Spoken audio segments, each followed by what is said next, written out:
Bienvenidos una vez más al taller. Les habla Juan Luis Rendón y con Ernesto García tendremos el gusto de seguir conversando acerca de la pedagogía, la escuela y sus retos. Ernesto, estoy muy feliz. ¿Qué respuesta tuve el primer programa de este año? Por todos los lados y por todos los medios. O sea, ya llevamos más de 150 reproducciones en YouTube, cerca de 30 en Spotify. Tenemos, sumando por un lado y por el otro, casi 10 suscriptores nuevos a nuestro podcast.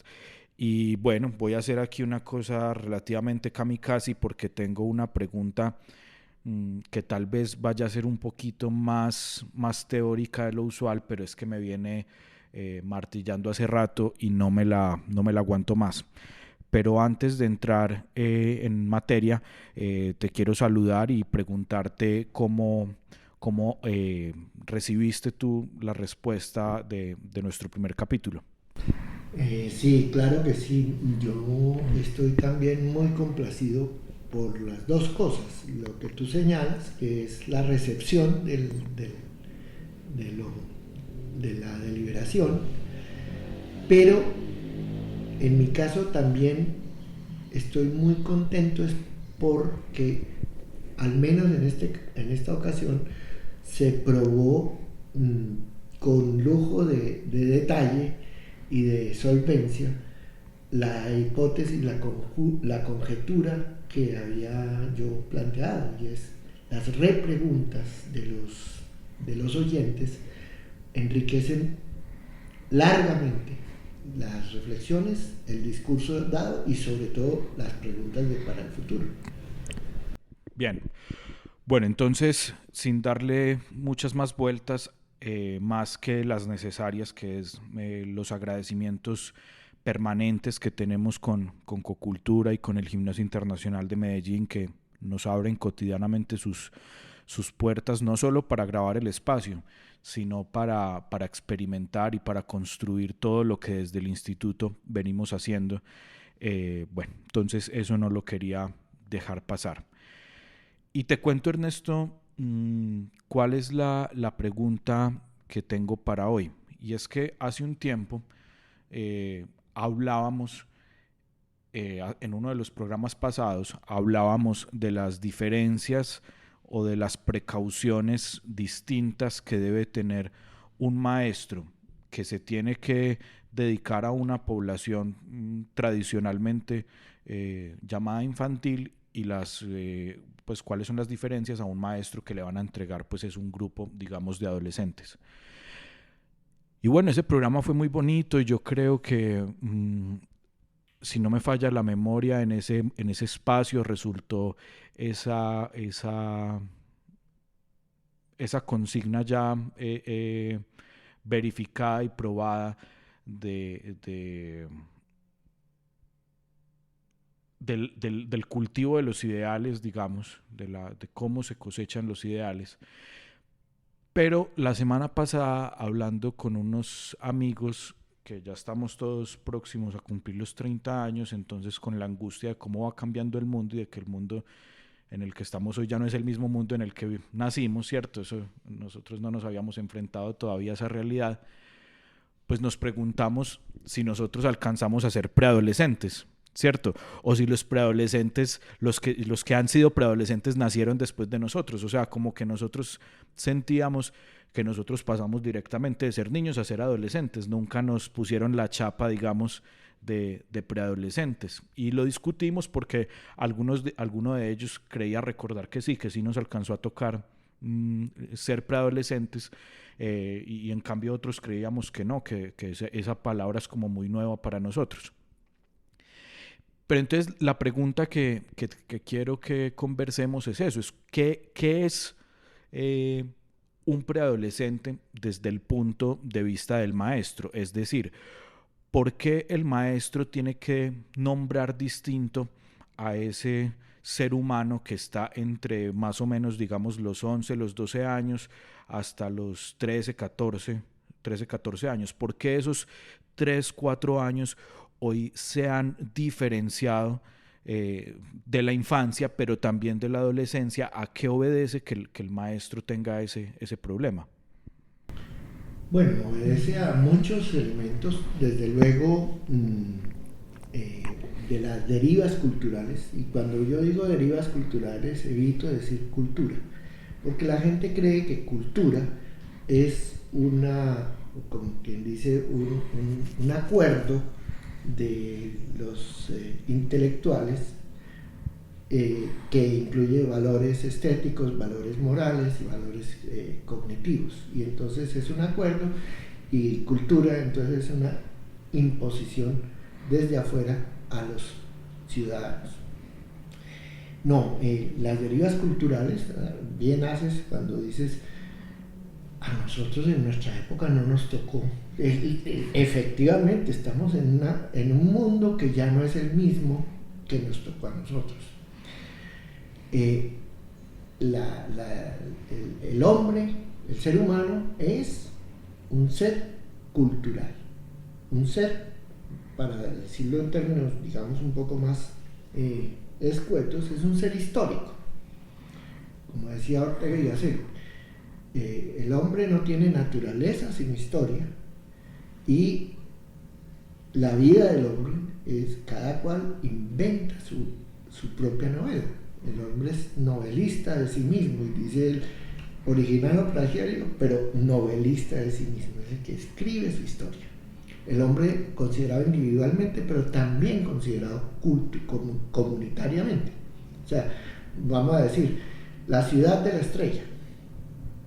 Antes fue un pueblito, antes fue apenas un caserío. Pues, esa deriva histórica del caserío indígena a la ciudad que hoy tengamos es una construcción autorregulada en los valores de la comunidad.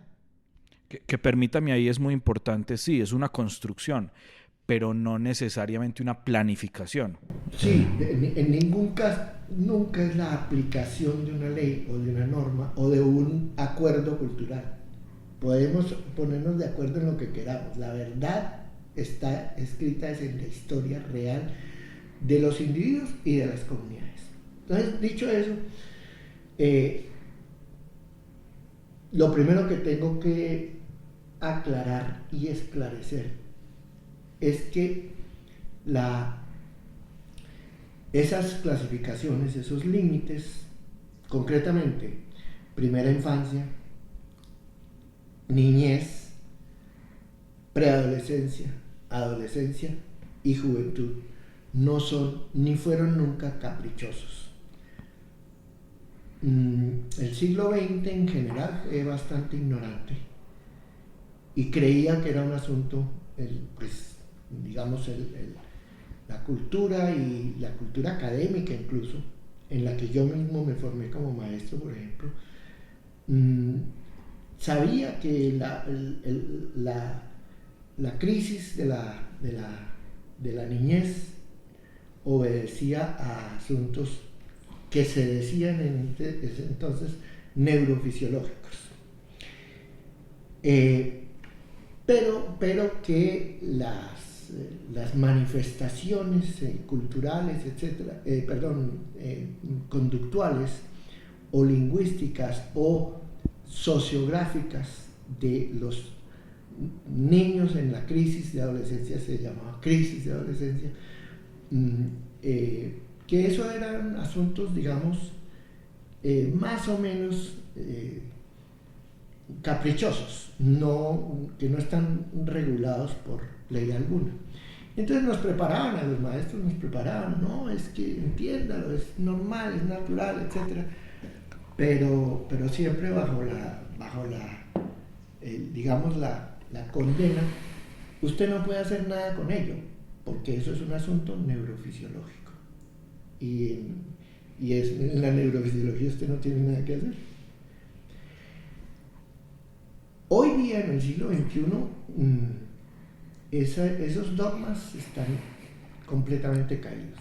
Hoy día la antropología, y sobre todo la paleoantropología, ya tiene claro que eso es un asunto genético, todos esos pasos. Los antropólogos lo llaman, los paleoantropólogos lo llaman el trayecto de vida.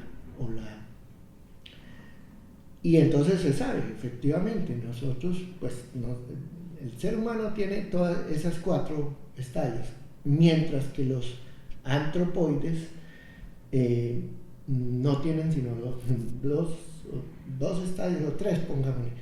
Uno es la infancia, ellos no tienen primera infancia sino infancia. Luego es la adolescencia y luego la madurez directamente. Bien.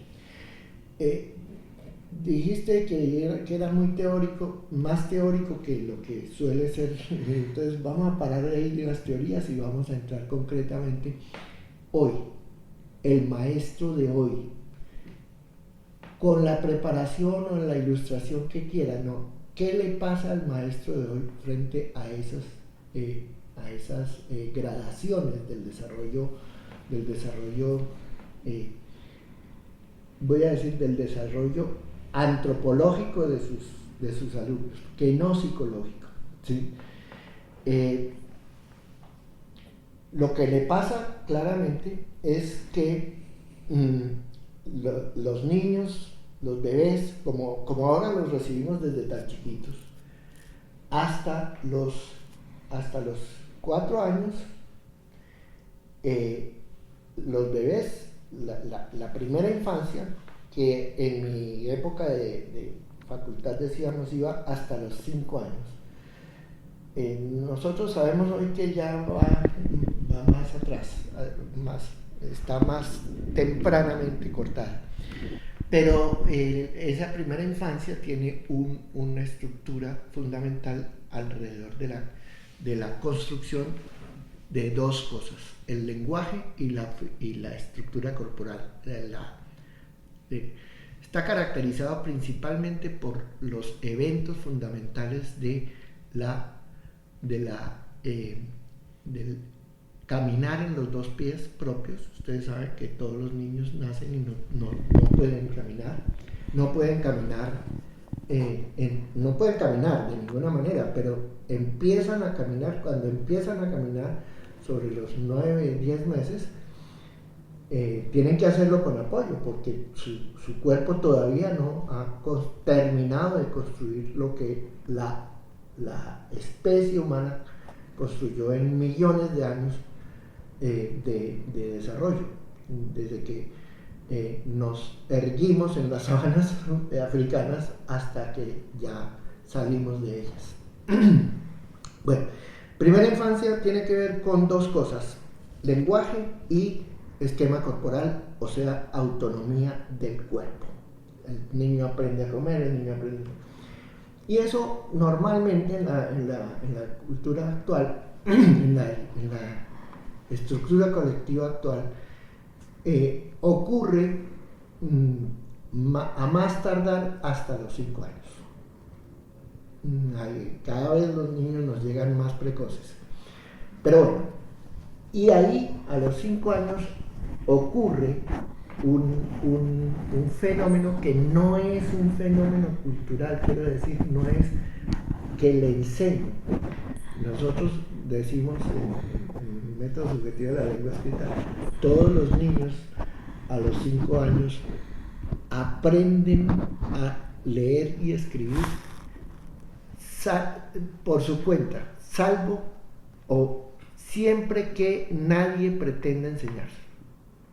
Es lo que nosotros hoy día ya sabemos, se llama la alfabetización del espíritu, que es ese estadio entre los 5, llámenle, póngale más tardar 6, y hasta los 9 años. Esa alfabetización del espíritu desemboca naturalmente, desemboca en un asunto crucial que se llama la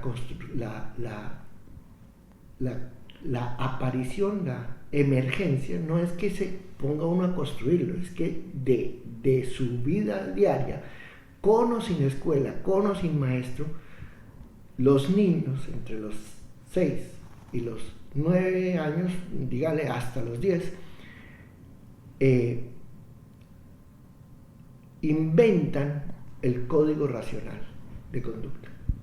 O sea, la aparición a los 10 emerge la conciencia del bien y el mal. Piaget ya lo había dicho, Piaget estudió eso, pero más que Piaget, los piagetianos. La conciencia del bien y el mal. Y esa conciencia del bien y el mal, es decir, lo que los maestros llamamos la interiorización de las normas, los maestros y los papás, sobre todo los más represivos, lo llamamos la interiorización de las normas. Esa conciencia del bien y el mal no es optativa. O sea, el niño, por muy, llamémoslo, inconsciente que sea, distingue en su propia conducta cuál es buena y cuál es mala. Y desde esa diferenciación aparece una función psicológica muy importante, que es la conciencia de culpa, el sentimiento de culpa, que no es porque nosotros los maestros o los padres seamos represivos y castradores, sino que efectivamente es hija de la conciencia del bien y el mal. Pero, y no es por casualidad, esa aparición de la conciencia del bien y el mal, voy a dejarlo en que viene acompañada de, porque hay que estudiar un poquito más todavía esa conexión, pero viene acompañada de efectivamente lo que llaman el despertar de la sexualidad, es el proceso de la maduración de la sexualidad. Concretamente, en las niñas, la aparición de la primera menstruación, de los periodos, y en los varoncitos, la madurez genésica la llaman, o sea, la posibilidad de procrear. Ese es un proceso que normalmente antes se daba entre los 12 y los 14, y hoy día empieza más temprano, a los 9 más o menos, y va hasta los 13. Es lo que se llama la preadolescencia. ¿Por qué? Porque la adolescencia es ya directamente la pregunta por la moralidad, la pregunta por la voluntad, la emancipación que llamaba Kant, pues, y la ilustración. Entonces, el adolescente ya está directamente interpelado, le guste o no le guste, consciente o no consciente, está interpelado por qué voy a hacer yo con mi vida, así expresamente. Entonces, cuando aparece, bueno, ¿qué novia me voy a conseguir? Si es que voy a conseguir novia, o si no, si me quiero, no, todavía no, etc. Ese es el asunto que define a la adolescencia, y sobre todo en el caso de la sociedad actual, el asunto de la interrogación sobre qué profesión va a ejercer. Interrogación que en este mundo está cada vez más anarquizada, porque hoy día la profesión preferida, si hiciéramos encuestas juiciosas, sería youtuber. Uh-huh. Yo ahí tengo una pregunta, Ernesto, que tal vez nos permita cerrar el programa desde lo práctico, o una observación más bien, y es que finalmente, claro, hoy en día es inapelable la existencia de esa categoría que se llama preadolescencia, ¿cierto? Todos los maestros, todos los que estamos pisando la escuela la hemos escuchado, pero llevarla al aula sigue siendo una zona gris muy complicada, porque entonces hay muchos maestros propensos a tratar al preadolescente como alargar a la brava la infancia, ¿cierto? Y en cambio hay otros maestros que más bien que yo creo que es más bien la tendencia mía, estemos esperando esa, ¿cómo se dirá? Esa disposición para la moralidad, esa pregunta moral que ya debería tener pues que ya tiene el adolescente, ¿cierto? Entonces, si nos puedes dar algunas ideas sobre qué pasa en el aula concretamente con los preadolescentes. Todavía tengo que estructurar mucho más, pero voy a anticipar irresponsablemente una respuesta que todavía no tengo suficientemente generalizada para convertirlo en principio general o sugerencia general de acción para el maestro. Pero entre cuarto, quinto, sexto y séptimo, sobre todo cuarto, quinto y sexto, esa edad preadolescencial en la que ya no le creo a la autoridad de los mayores, pero todavía no tengo autoridad sobre mí mismo, depende el sujetito, depende mucho más de las reglas, pero no de los reglamentos, sino de las reglas efectivas de la convivencia que se teje en el aula. Depende mucho más de la dinámica del grupo. Es la edad en que todos están necesitando, más que ninguna otra edad, reconocimiento y para lograr eso, pues las tendencias, las naturales tendencias agresivas y disruptivas y incluso antisociales,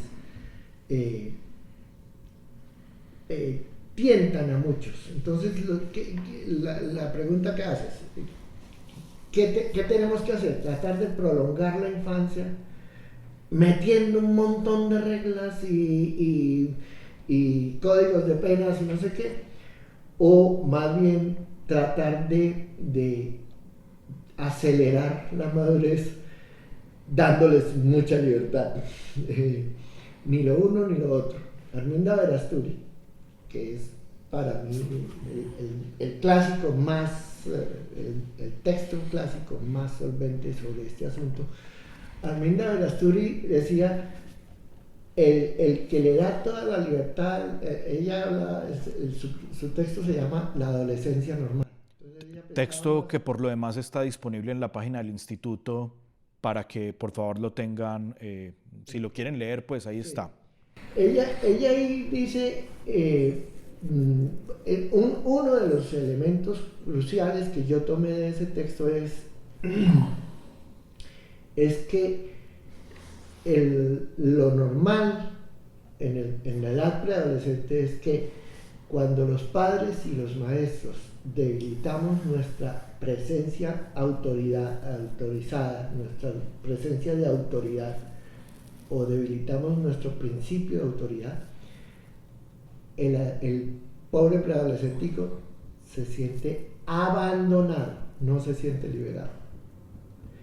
Y cuando lo exageramos, entonces se siente,